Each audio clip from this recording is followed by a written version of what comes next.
So பேசிக்காக படங்கள் அப்படின்னு எடுத்துக்கிட்டிங்கனாலே அந்த படம் அப்படிங்கிறது ஃபேன்ஸோட எக்ஸ்பெக்டேஷனை பூர்த்தி பண்ணி அவங்கள ஒரு ஜாய்ஃபுல்லாக வெளியே அனுப்பணும். வேற மாதிரி இருக்கிறேன் இது.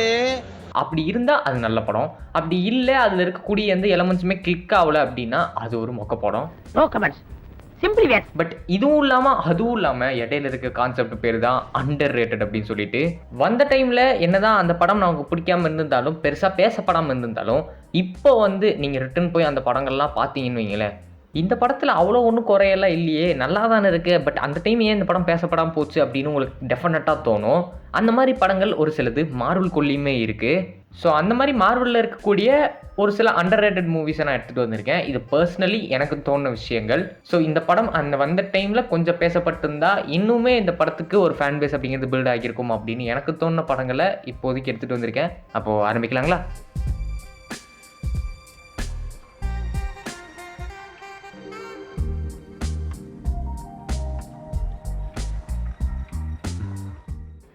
ஸோ அண்டர் ரேட்டட் படங்கள் மார்வலில் என்னென்ன இருக்குது அப்படின்னு ஃபஸ்ட்டு என்கிட்ட கேட்டால் I just go with Avengers Age of Ultron. ஏன்னா இது அண்டர் ரேட்டடாக இருக்கிற காரணம் வந்து இது மொக்கையாக இருக்குது அப்படிங்கிறதுக்காக கிடையாது.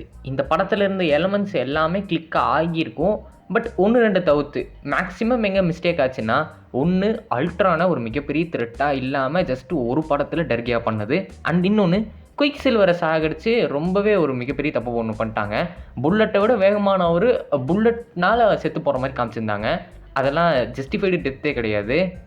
பட் அதை தாண்டி நிறைய நல்ல விஷயங்கள் இந்த படத்தில் வந்து இருக்குது. அண்ட் நம்ம நிறைய லாஸ்ட்டாக பார்த்த விஷயங்களுமே இந்த அவெஞ்சர்ஸ் ஏஜ் ஆஃப் அல்ட்ரானில் தான் இருக்குது. இதை பற்றியே தெளிவாக ஒரு வீடியோ வந்து போட்டிருக்கோம் ரொம்ப நாளைக்கு முன்னாடியே, டைம் இருந்தால் செக் பண்ணி பாருங்கள்.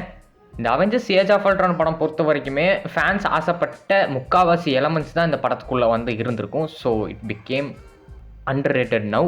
வந்த டைமில் என்ன தான் கிரிட்டிக்ஸ் அடி வாங்கியிருந்தாலுமே இப்போதைக்கு இது ஒரு அண்டர் ரேட்டட் ஜெர்மாக வந்து இருக்குது. ஸோ இதில் அடுத்த படம் வந்து பார்த்தீங்கன்னா தி இன்க்ரெடிபிள் ஹல்க். இந்த படம் வந்த டைமில் வந்து பார்த்தீங்கன்னா பெருசாக யாருமே கண்டுக்கவும் இல்லை, பேசப்படாத ஒரு படம் தான். இன்ஃபேக்ட் இதில் வந்து நம்ம ஆர்டிஜேவோடைய கேமியோ இருந்தாலுமே இந்த படம் வந்து பெருசாக பேசப்படல. பட் இப்போதைக்கு நம்ம ஹல்க் ஃபேன்ஸ் எல்லாம் இருக்க நிலைமைக்கு நீங்கள்லாம் இந்த படத்துக்கு கோயில் கட்டி கூப்பிடணுண்டா. சீரியஸ்லி ஹல்கோட ரேஜ் என்ன, ஹல்கோட பவர் என்ன, அவன் நினச்சா என்ன பண்ண முடியும் அப்படிங்கிறத இந்த படத்தில் தரமாக காட்டியிருப்பாங்க. எட்வர்ட் நார்டன் ஹல்கோட லுக்கும் வந்து இதில் பங்கமாக இருக்கும். இந்த படத்தில் குறை அப்படிங்கிறதுலாம் பெருசாக ஒன்றுமே சொல்லிட முடியாது. டிப்பிக்கல் ஆரிஜின் ஸ்டோரியை எவ்வளோ நீட்டாக ப்ரெசென்ட் பண்ண முடியுமோ அவ்வளோ நீட்டாக வந்து ப்ரெசென்ட் பண்ணியிருப்பாங்க. ஹல்க்குங்கிறவர் யார், எப்படி மாறினார், எல்லாத்தையுமே வந்து பார்த்தீங்கன்னா ஒரு ஷார்ட் ஸ்பேன்லேயே வந்து சொல்லிவிட்டு அதுக்கப்புறமா அவரோட லைஃப்பில் நடக்கிற இன்சிடென்ட்ஸ் எல்லாமே சூப்பராக டிஸ்கஸ் பண்ணியிருப்பாங்க. மேபி இதில் சிஜிஐ உங்களுக்கு ஒரு குறையாக தெரியலாம். இது அந்த டைமில் வந்த படம். அது மட்டும் இல்லாமல் 2 ஜைஜாண்டியஸ் மான்ஸ்டர்ஸை காட்டணும் அண்ட் அதை சண்டை போட வைக்கணும் அப்படிங்கிற போது வந்து பார்த்தீங்கன்னா நிறையவே சிஜிஐக்கு செலவாகியிருக்கும். பட் அந்த விஷயங்கள்லாம் அவ்வளோ ஓப்பனாக தெரிஞ்சிடக்கூடாது, பெருசாக வந்து எரர் வந்துடக்கூடாது அப்படின்னு சொல்லிட்டு வந்து பார்த்தீங்கன்னா இதில் அந்த 2 மான்ஸ்டர்ஸோட ஃபைட் அப்படிங்கிறத நைட் டைமில் வந்து வச்சுருப்பாங்க. ஏன்னா நைட் டைமுங்கிற போது பேக்ரவுண்ட் வந்து டார்க்காக இருக்கும், உங்களுக்கு அவ்வளோ சிஜிஐ எரர் அப்படிங்கிறது தெரியாது. ஸோ அந்த மாதிரி அதை வந்து ஒரு டீசெண்டான புல் ஆஃப் ஒன்று பண்ணியிருப்பாங்க. இந்த இன்க்ரெடிபிள் ஹல்க் படமே எம்சியோடைய கேனான் தான். அதுவே இன்னும் நிறைய பேருக்கு தெரியாமல் இருக்காங்க. இது ஒரு தனி செப்பரேட் படம் அப்படின்னு நிறைய பேர் வந்து நினச்சிட்டு இருக்காங்க. ஆக்சுவலி இந்த படம் அப்படிங்கிறது எம்சியோடைய கேனான் தான். நம்ம எட்வர்ட் நார்டன் போய் தான் மார்க் ரஃபலோ வந்து ரீகேஸ் பண்ணியிருக்காங்க. இப்போ இருக்க ஹல்கை பார்த்து சங்கடப்பட்டு இருக்கக்கூடிய ஹல்க் ஃபேன்ஸ்லாம் just go back to 2008 and watch this film. So நம்ம நெக்ஸ்ட் பார்க்க போகிற படம் தான் அயன்மேன் 3. இந்த அயன்மேன் 3 படம் வந்த டைமில் கலெக்ஷன்லாம் நல்லா தான் எடுத்துகிட்டு இருந்துச்சு, அதுலலாம் எந்த பிரச்சனையுமே கிடையாது. பட் கிரிட்டிக்ஸ் வைஸ் வந்து பார்த்தீங்கன்னா இந்த படத்தில் இருக்கக்கூடிய ஒரு சில விஷயங்கள் வந்து நம்ம ஃபேன்ஸுக்கு பிடிக்கல. இதில் எது முக்கியமாக அடி வாங்கிச்சுன்னா வில்லன் தான். ஆல்ட்ரிச் கில்லியன் தான் இந்த படத்தோடைய வில்லன். பட் என்ன பண்ணுவாங்கன்னா இந்த படத்தில் ஒரு பாதி படம் வரைக்குமே மேண்டரின் தான் வில்லன் அப்படிங்கிற மாதிரி புஷ் பண்ணிவிட்டு அதுக்கப்புறமா ஆல்ட்ரிச் கில்லியன் தான் அப்படின்னு சொல்லி ஒரு ட்விஸ்ட் ஒன்று அடிச்சிருப்பாங்க. மேபி அதுதான் ஃபேன்ஸுக்கு பிடிக்காமல் இருந்திருக்கலாம். ஏன்னா பாதி படம் வரைக்கும் மேண்டரினுக்கான ஒரு பில்டப் வந்து க்ரியேட் ஆகிட்டு இருக்கும்போது ஆல்ட்ரிச் கில்லியன் அப்படிங்கிறவனுக்கு அந்த மெயின் வில்லனுக்கு தேவையான ஒரு பில்டப் அப்படிங்கிறது இருந்திருக்காது. ஸோ சடனாக இவர் தான் மெயின் வில்லன் அப்படிங்கிற போது நம்மளால் ஏற்றுக்க முடியல. அது ஒரே ஒரு விஷயந்தான். ஆல்ட்ரிச் கில்லியனை காட்டின வரைக்குமே அவர் ஒரு டீசெண்டான வில்லனாக புல் ஆஃப் பண்ணியிருப்பாங்க. பட் அது வந்து இந்த அயன்மேன் 3 படத்துக்கு பத்தலை, அவ்வளோதான். இந்த மேண்டரின் கான்செப்டை தூக்கிட்டு ஆல்ட்ரிச் கில்லியனே வந்து பார்த்திங்கன்னா ஒரு மெயின் வில்லனாக ஃபஸ்ட்லேருந்தே புஷ் பண்ணியிருந்தாங்கன்னா இன்னுமே சூப்பராக வந்து இந்த படம் வந்து அமைஞ்சிருக்கும். இப்போ நீங்கள் எடுத்துக்கிட்டிங்கன்னா கூட இந்த 3 அயன்மேன் படங்களில் ரீவாட்ச் பண்ணக்கூடிய படங்கள்னால் அயன்மேன் 1, 2 தான் நிறைய பேர் சொல்லுவாங்க. பட் இந்த அயன்மேன் 3 நீங்கள் பார்த்தீங்கன்னா இதில் ஏகப்பட்ட நல்ல விஷயங்கள் அப்படிங்கிறது இருக்குது. இன்ஃபேக்ட் அயன்மேன் 1 and 2ல் சொல்லப்படாத ஒரு விஷயம் அப்படிங்கிறது இந்த அயன்மேன் 3ல் வந்து சொல்லியிருப்பாங்க. என்னென்னா நம்ம டோனி ஸ்டார்க் என்ன தான் லிமிட்டட் ரிசோர்ஸஸ் இருந்தாலும் அவரோட டெக்கை விட்டு தள்ளி இருந்தாலுமே டோனி ஸ்டார்க் தான். அவனால் என்ன பண்ண முடியும், அந்த லிமிட்டட் ரிசோர்ஸஸை வச்சு எப்படி அவரால் சர்வே பண்ண முடியும், என்ன மாதிரி கேஜெட்ஸ்லாம் உருவாக்க முடியும் அப்படிங்கிறது எல்லாமே தெளிவாக வந்து காமிச்சிருப்பாங்க. ஸோ உங்களுக்கு மேபி டைம் கிடைச்சா ரீவாட்ச் அயன்மேன் 3, ஒரு நல்ல படம். ஸோ நெக்ஸ்ட்டு தோர் தி டார்க் வேர்ல்டு. இந்த படத்தில் வந்து பார்த்தீங்கன்னா ஓவராலாக இது ஒரு படமாக பார்க்குறதுக்கு வந்து மேக்ஸிமம் நிறைய பேர்த்துக்கு இன்ட்ரெஸ்ட்டே வராது. ஏன்னா வில்லன் வந்து அந்த மாதிரியான ஆள், என்ன மோட்டிவு, என்ன டீமு, என்ன மேட்ச்னே தெரியாமல் வந்து வில்லனிசம் பண்ணிகிட்டு இருந்திருப்பார்.